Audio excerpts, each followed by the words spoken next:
কথা বলছি।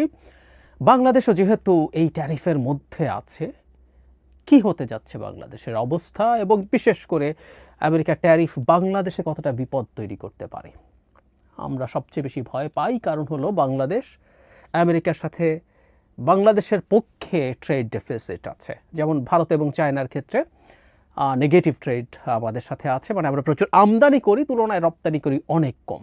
কিন্তু আমেরিকার ক্ষেত্রে যেটা হয়, আমেরিকা প্রচুর বাংলাদেশ থেকে আমদানি করে, কিন্তু রপ্তানি করতে পারে খুব কম। রপ্তানির পরিমাণ $2.2 বিলিয়ন মতো, মানে আমরা আমেরিকা থেকে কিনি আর আমরা আমেরিকায় রপ্তানি করি $8.5 বিলিয়ন মতো।